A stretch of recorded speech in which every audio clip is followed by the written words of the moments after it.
message is about breaking this mentality, the yoke of the Gideon complex.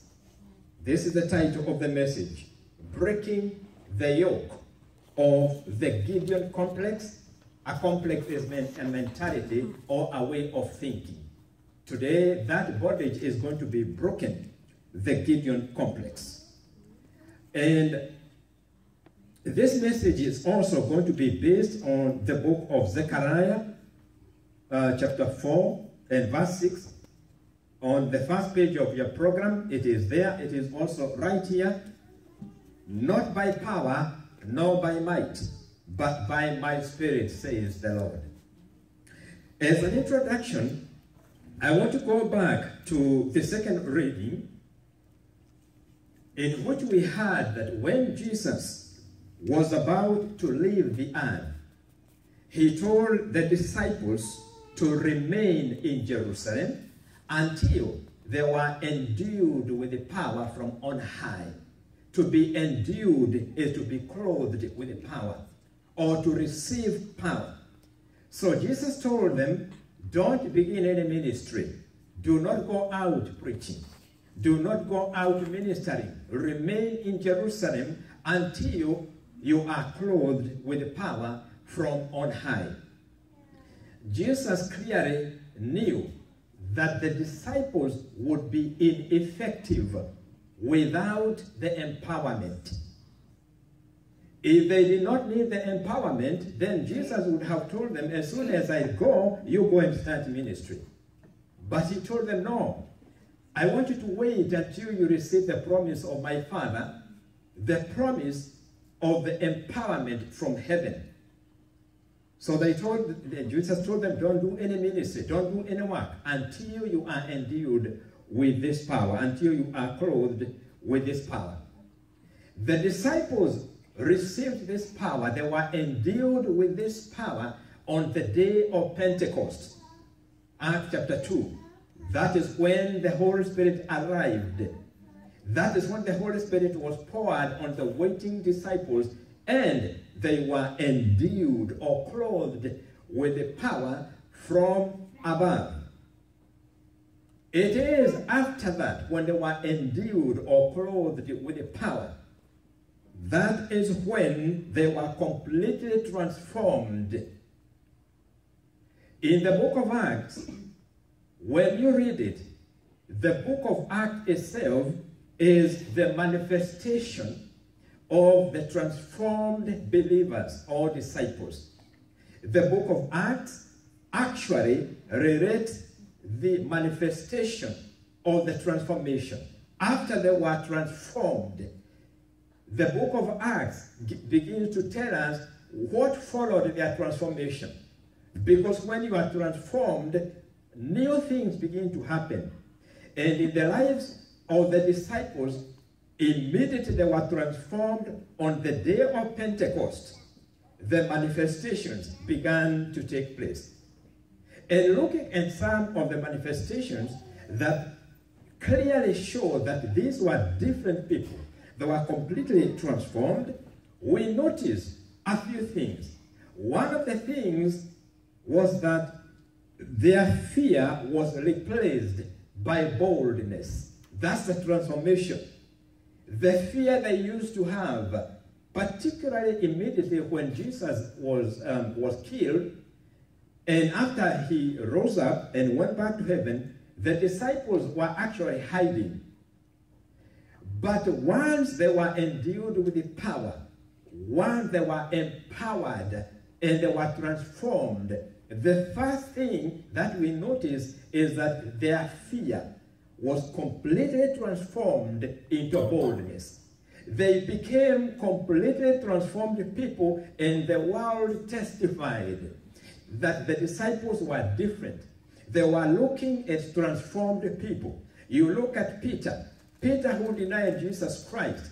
Here he is facing the highest court in Jerusalem when they were arrested because of preaching about Christ.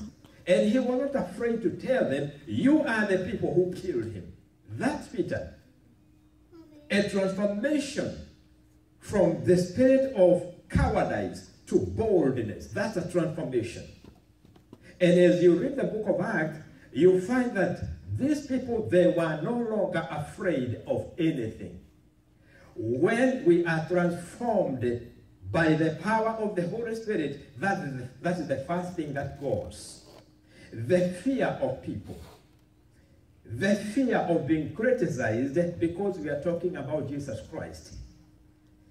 The fear of public opinion. You no longer care about it because you have been transformed like the disciples. That the fear is replaced by boldness. You can stand anywhere. You can talk to anybody about Jesus Christ. That is transformation.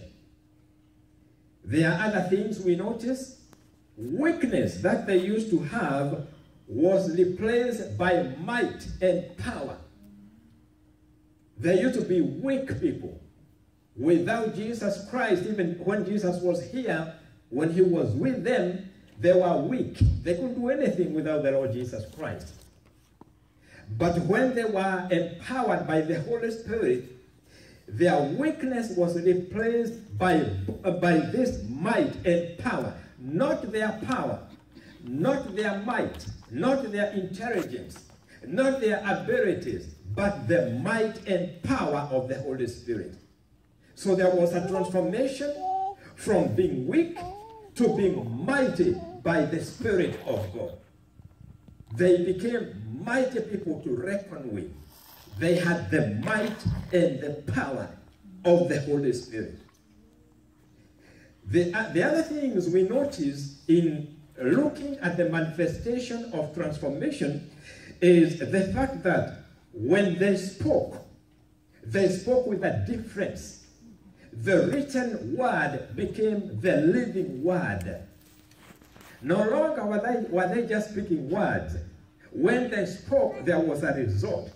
When they commanded, things happened. When they bowed something, it remained bowed. When they commanded demons to leave, they left. When they talked about the resurrection of Jesus Christ, there was an impact in the people. In other words, because of the empowerment, when they began to speak, their speech was different. There was life in the word. This is why it is important to appreciate that we cannot just remain the way we have been. We cannot just talk like the ordinary people. We cannot just preach or minister like the ordinary people. We need the empowerment of the Holy Spirit so that when we speak, we are not speaking words only. It is words with the might and power of the Holy Spirit. The Bible says they spoke about the resurrection of Jesus Christ, and their testimony was so powerful that people were convicted. And at one time, the highest court accused the disciples by saying, "You have filled Jerusalem with this doctrine of the resurrection." That is how effective they were in the word. Their word was not just the written word.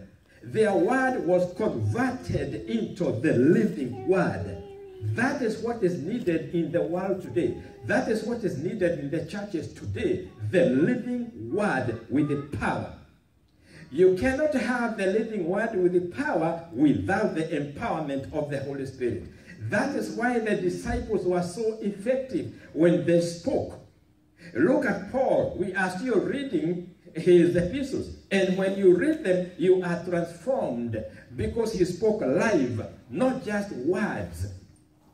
It is time each one of us came to terms with this thing and tell the Lord, I do not want to be a man of words only. I do not want to be a woman of words only. I want to see the living word. I want to speak the living word. The living word is the word you speak to someone, and there is a result.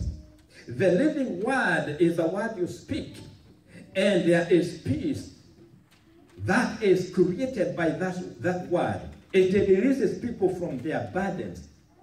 But if we are a people of mere words, we are not going to prevail. We are not going to be successful because we will be just like the people of the world, just speaking the word only.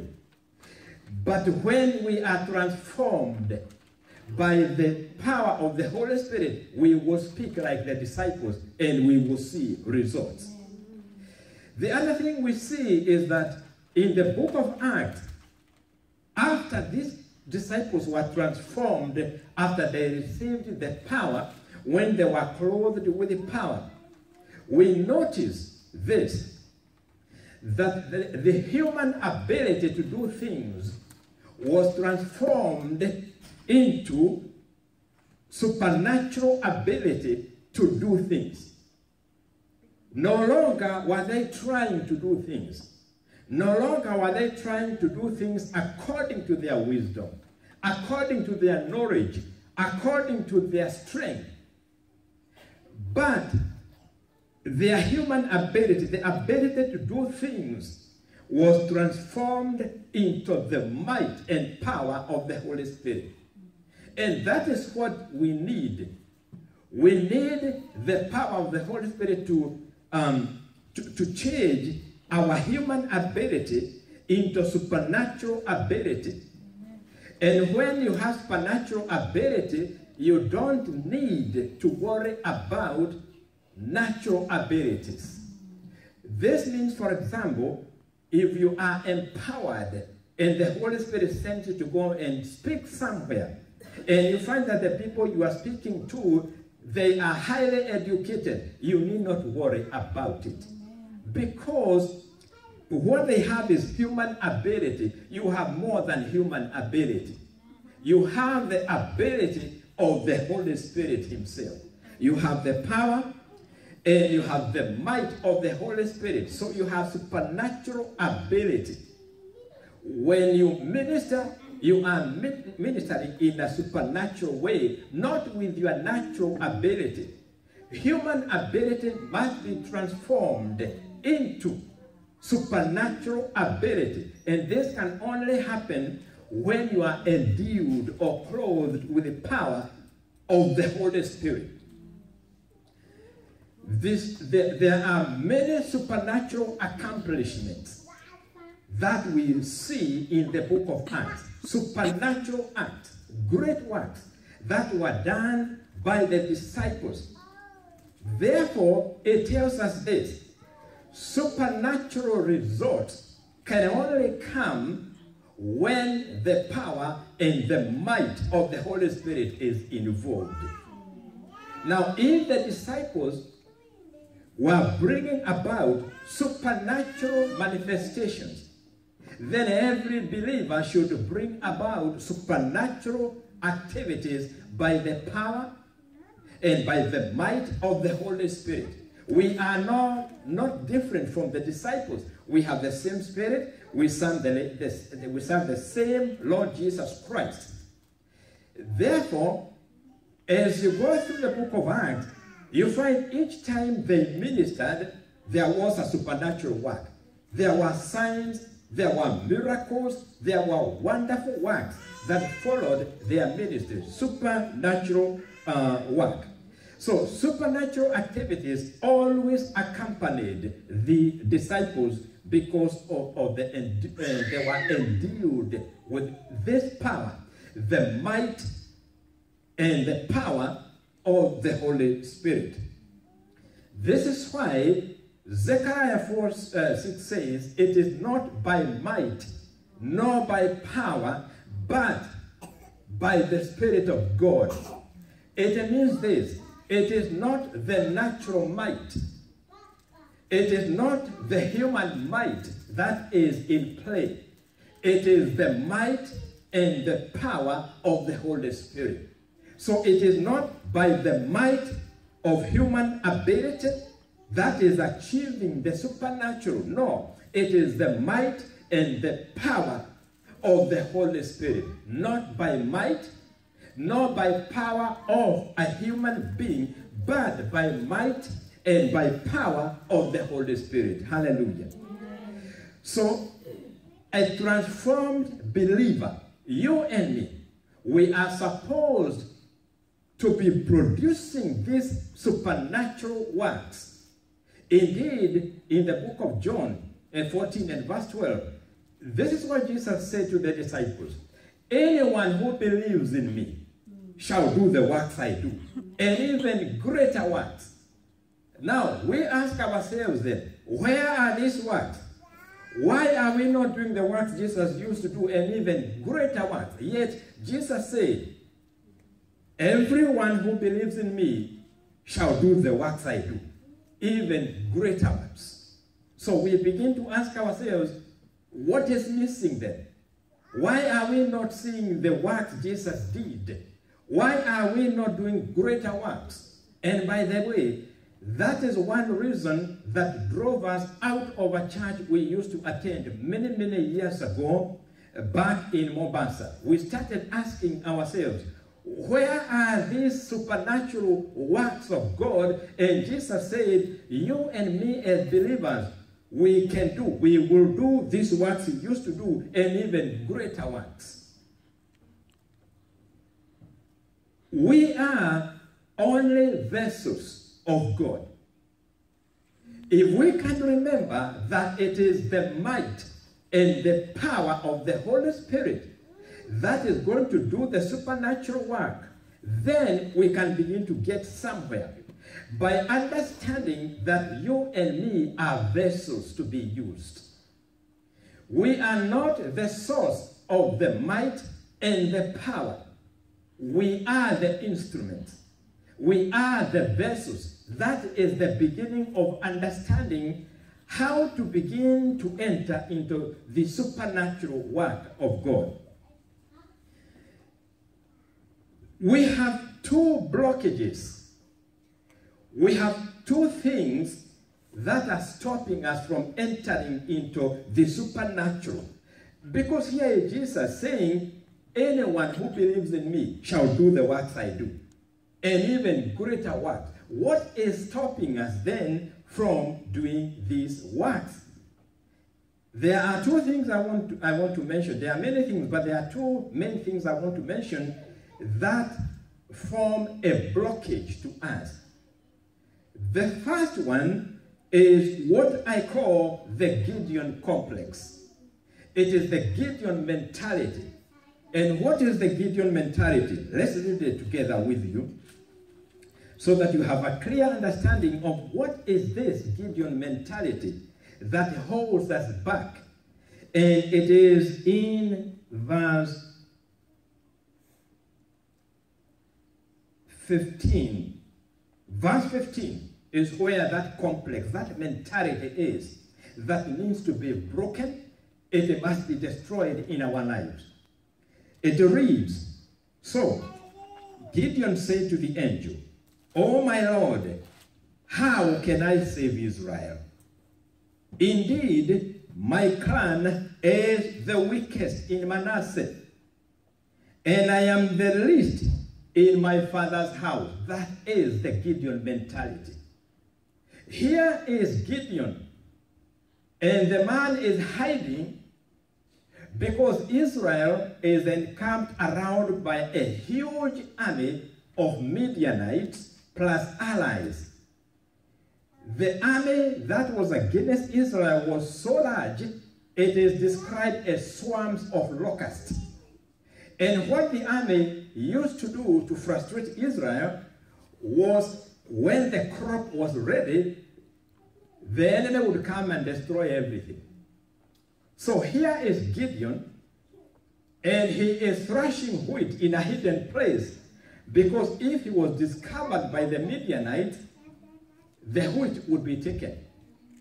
Now here is a man who is hiding, and here an angel comes and begins to talk to him. And the angel's address to him is very interesting.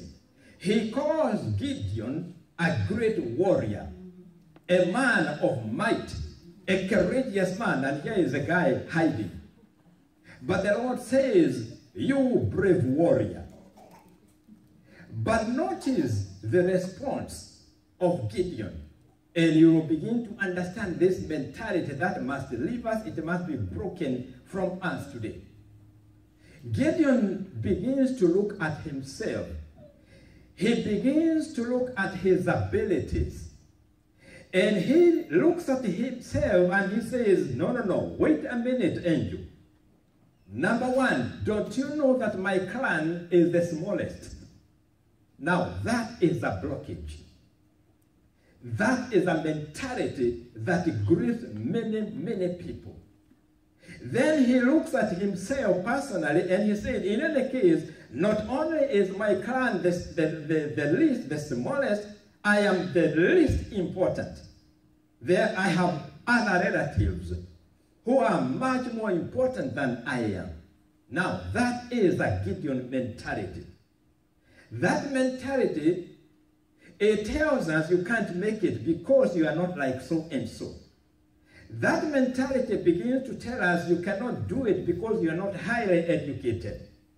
That mentality tells us you cannot go and pray to someone else because you are not capable of doing that.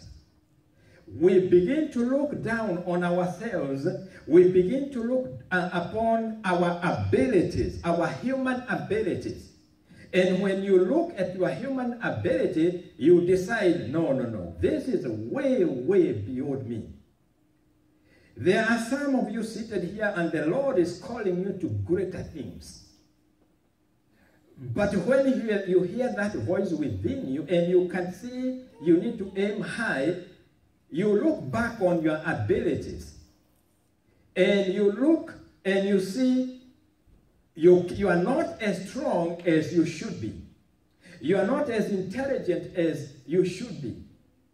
You are not capable of going that far. So you begin looking at your human failures, your human ability. And this is what Gideon did. Can you imagine? Here is an angel. We are talking about an angel. And the angel is calling him a brave warrior. And he himself is saying, no, angel, I'm not a brave warrior. I'm actually a coward. I am not brave, as you say. This is why I'm hiding. I'm not even intelligent like some of my brothers. I am the least important. I'm not really that important. And the angel tells him, I am with you. And yet he doesn't still see that. The Lord keeps on telling him, I am with you. I am going to be with you. And here is Gideon still looking at his abilities to achieve anything. And he thinks, no, I can't do that. Being the least in my family and my clan being the smallest, how am I going to deal with defending Israel? Who am I to defend Israel against the Midianites? I am the least. You have made a mistake. The angel still tells him, go in this might of yours. Have I not sent you? That is a Gideon mentality. And you see this mentality as he continues the conversation with the angel. He again tells the angel, well, if you seriously think I am a warrior, great warrior, give me a sign. That is still a mentality. He is still looking at his abilities. And he tells the angel, please give me a sign. Give me a sign that I am the one you are talking about. And you remember, eventually, he asked the angel for one specific sign. And he says to the angel, let me do this, angel, because I still don't see myself as being able to do what you are saying. I still see myself as not able to. I'm really a coward. I cannot attain what you are telling me to attain. Give me this one sign. And he said, I'm going to put a fleece of wool outside. And I want the entire ground to be completely dry. But let the fleece of wool not have a drop of water. And the angel said, okay, go ahead. And he put a fleece outside. And indeed, in the morning when he went to check, the whole ground was wet with dew. But the fleece did not have even a drop. Hallelujah. But still, Gideon was not convinced. That is how difficult this mentality is. It still looks at the ability to do things, its own ability to do things. So even after testing the angel by putting out a fleece and saying, let the fleece be completely dry, and it happened, he still said, please, angel, don't be upset with me. You know I am a coward. You know my tribe is the smallest, and you know I am the least important. So let me just get one more confirmation from you. This time, I will put the fleece outside. Let it be completely soaked in water, in dew. But let the rest of the ground be completely dry. It is written that when he woke up in the morning, he went to look at the fleece. It was completely soaked with water, but the ground was completely dry. Hallelujah. Amen. He got his confirmation. Now, but still, the angel looked at this man, and I believe the angel said, this man is still not yet convinced. He is still looking at his ability to do things. He is not looking at me. He is looking at his ability to do things. I have given him 2 confirmations, but I'm going to give him a further confirmation. And one day he woke up, one night he woke up, this man, and said, Gideon, if you are still afraid, go down to the camp of the Midianites. Listen to what they are saying. And when Gideon and his servant went down, he came to one particular tent, and he heard one man talking to another. He was relating a dream. And this man was saying, I saw a basket of bread tumble down, and it smashed the camp, the tent. And the other man said, what you saw must be the sword of Gideon.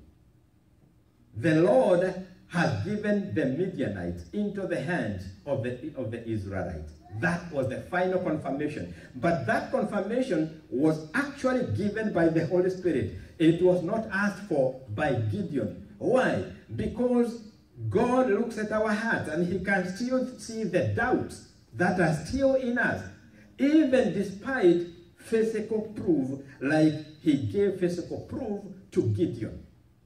This is a terrible thing to have, the Gideon mentality. This is the mentality that concentrates on yourself, on your personal effort, your intelligence, your skills, your education, your ability to talk. You look at that. And if you find that you are not able to talk like so and so, you begin to say, no, I can't do it. You look at your human skills and you say, I don't have those skills. So in effect, you say, no, that is not for me. I cannot go that far. I cannot attain that which the Lord is telling me to attain. That mentality captures many, many people. It had captured me a long time ago. I had to keep on asking the Lord, Lord, I want you to let me know whether you send me. Whether when I speak to people, you have sent me. When I speak a message, I want you to show me that it is from you, it's not from my mind. I didn't think about it. It took years before the Lord spoke and said, how many times am I going to show you that I am sending you?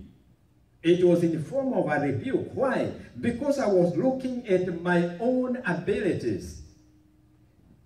Now, that is the Gideon mentality. If you look at yourself and you say you cannot achieve it, even when the Lord is telling you that you are destined for greater things, if he tells you that you are going to be promoted in this company, you are going to become great in this company, and you still look at yourself and you look at others and you say, Lord, don't you realize, number one, I'm a foreigner here? Don't you realize there are people here who are highly educated? And you give up. You say, Lord, I don't think that position, I would like that position, but I don't think I will be able to make it. You have the Gideon complex. You have the Gideon mentality that keeps on telling you you cannot make it. You are not qualified. You are not material for that job. You are not material for that promotion. So you keep on looking down on your abilities. If you look at your abilities, you will always find that there are people who are far better than you, who are far better than me. If you look at a situation and you are looking at your ability to do things, you will never make it. And that's what the enemy wants. He does not want us to progress. He wants us to remain exactly where we are. So he captures us in this mentality, this complex that we are not able to. We are the least important. We are foreigners here. We are strangers here. I've never worked in something like that. I'm not qualified to do that. I can never get that degree because I am not like so and so. That's a Gideon mentality. And you see, the angel here had to deal with Gideon to the last minute to show him something we are going to learn today. That is the first blockage to achieving the supernatural. The things God wants us to achieve by being empowered by the Spirit of God. How many times have we spoken of this verse? Not by might, nor by power, but by my spirit, says the Spirit of the Lord. How many people know this verse? And yet, we still miss it. We still are bound by this spirit of Gideon, this complex, this mentality, this way of thinking that we cannot attain it. We are not capable of doing that. If we continue to feel like that, then we will never attain it. And I'll tell you the reason why. But before I go to the reason, let me give you the other reason why we are not breaking through like the disciples into the supernatural. Because Jesus said, the works I do, you will do, even greater. Why are we not doing these things? Number one, it is this mentality, the Gideon mentality. The second blockage that blocks us is the unwillingness to yield to the Holy Spirit when he commands us to do things. We are not willing to comply with the Holy Spirit. There are times he commands us to come to church, and we oppose that. Instead of coming to church, we go our way. There are times he commands us to begin to pray. We don't pray. There are times he is commanding us to read the Bible and study. We don't do it. We choose other alternatives. There are times he deals with our personal weaknesses. Maybe he is trying to deal with our impatience. We are very impatient. And he begins to lead us to deal with that kind of impatience. But because when you submit to the Holy Spirit, when you yield to the Holy Spirit, there is something that we don't like. There is a cost that is involved. For example, there are people who say, well, if I completely yield to the Holy Spirit, then I'm going to lose some of my best friends. I'm going to lose some very close people because they will not like it. They will not like me. So instead of obeying what the Holy Spirit is telling us, we go our way. Because we don't want to lose friends. We don't want to lose the influence we have with other people, and so on. So we don't yield completely to what the Holy Spirit is telling us. Look at the disciples. They had yielded everything to the Lord. Without the yielding, you cannot be used by the Spirit of God. We must learn that the Holy Spirit speaks to each one of us. Today he spoke to you in the morning. Yesterday he spoke to you. In the night he was speaking to you. How do I know that? Because he's always speaking to his people. You may not necessarily hear a voice, but you can sense the prompting of the Holy Spirit within you. Sometimes he can tell you, don't go out. Remain grounded in your house and study my word. There are times the Holy Spirit used to ground my wife completely. She would not go anywhere.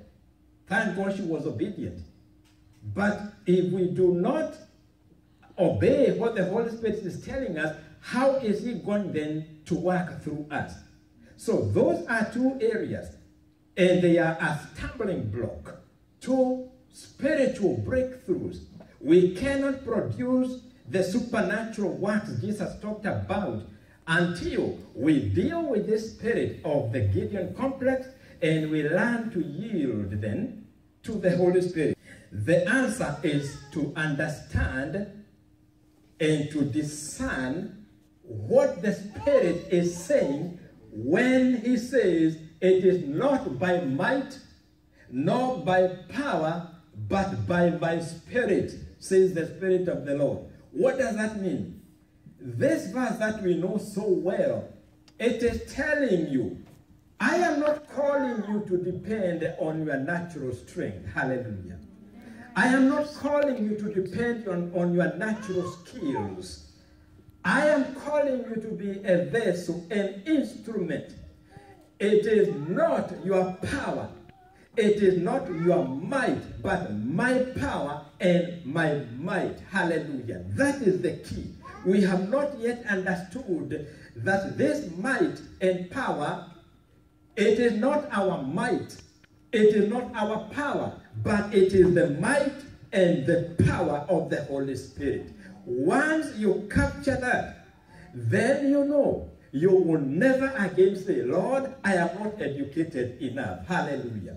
Lord, I am not strong enough. Lord, I am not important enough. Lord, they don't recognize me. You will never go that way again. You will break that mentality of Gideon. Because you will know, yes, I may not be very intelligent. I may not be that strong, but the Lord is not asking me for my human strength. He's not asking me for my human skills. He is saying, will you yield to me and I will be with you?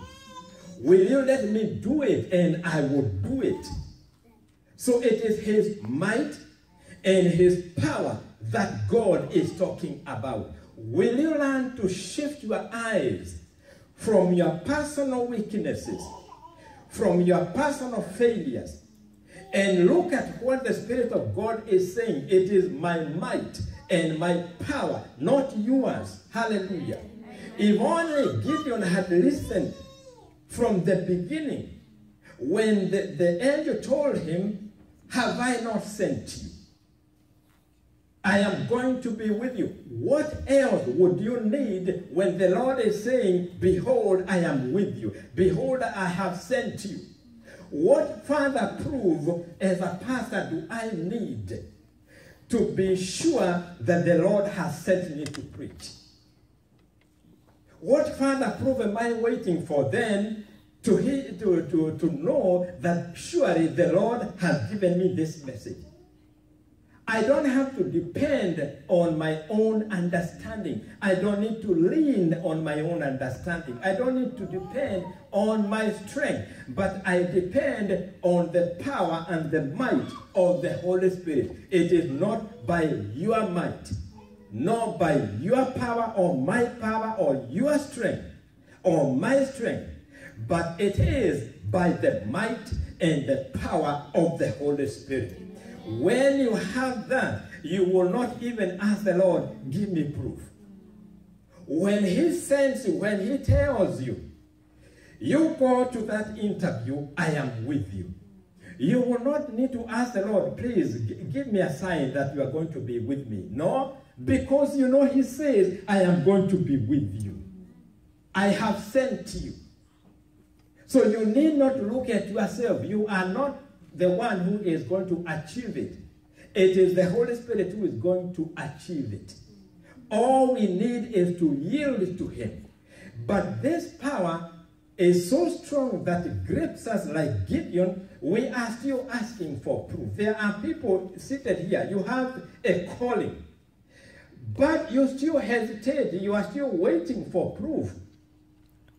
what proof do you want? If the Lord is telling you it is not by your intelligence, it is not by your good looks, it is not by your energies that you are going to attain what I want. It is by my power and by my might.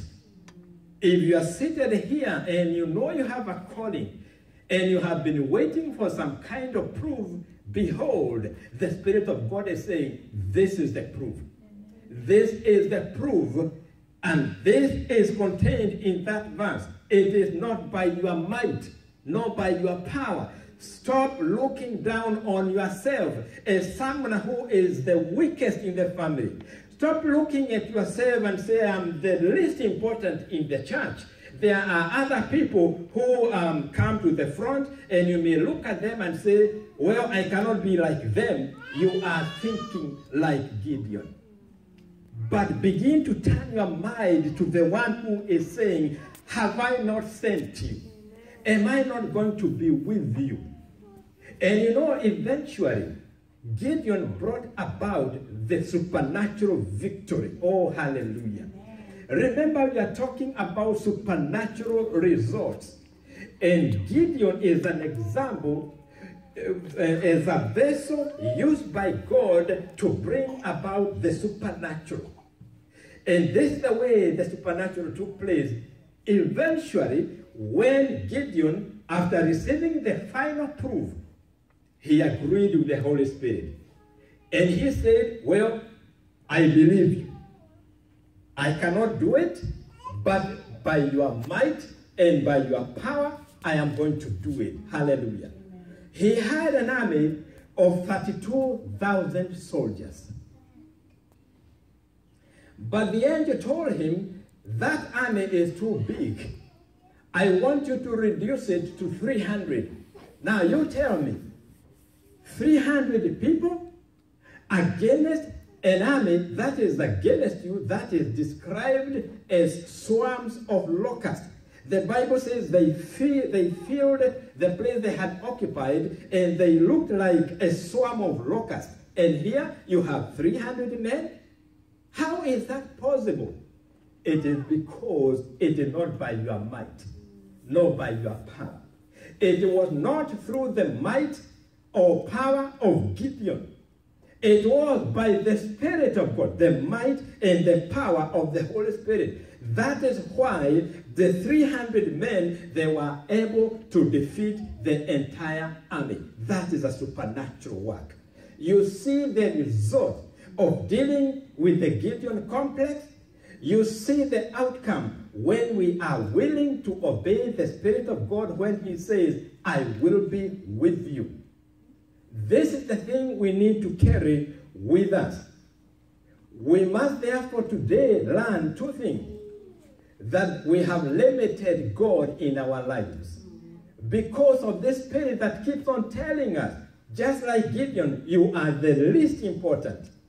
You are not recognized in the church. Don't you see that most of the time you actually sit at the back? Those who are important, they come to the front. So you are not important. Don't you see that it is so and so and so who come to the front?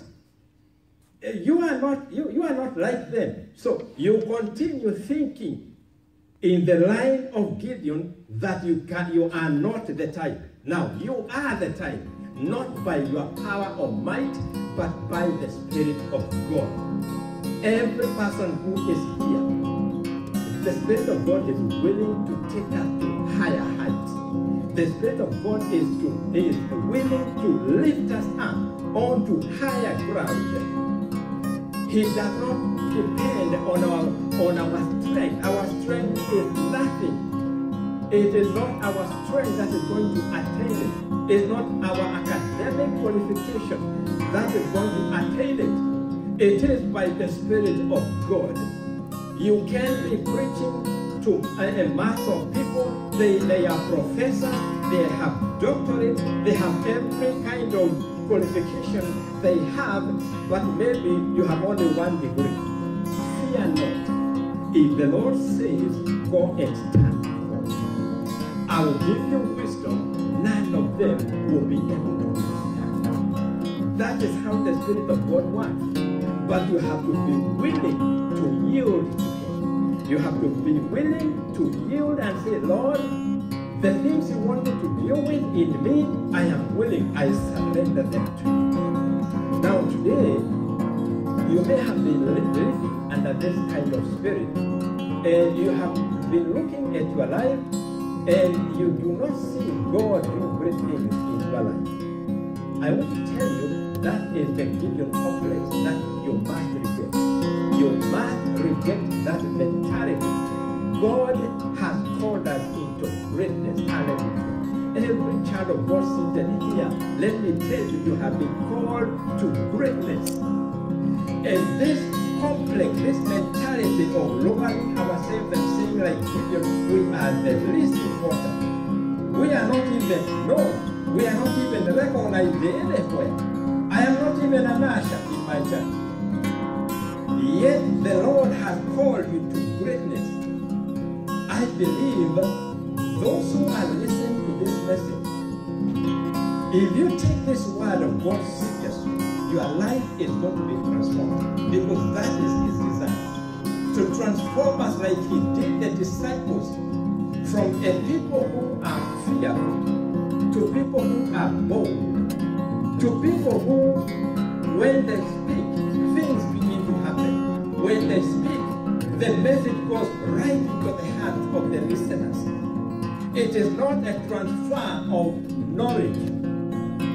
Many sermons are just a transfer of knowledge from one mind to another. But we are not talking about that. We are talking about the life-giving word. When you are transformed by the Spirit of God, when you open your mouth anywhere, things happen. Take the testimony of Aruna. When this lady asked her to pray, see the result. That's supernatural. Because it came not from Aruna. It came from the Spirit of God. It is not by the might or the power of Aruna. It is not her wisdom.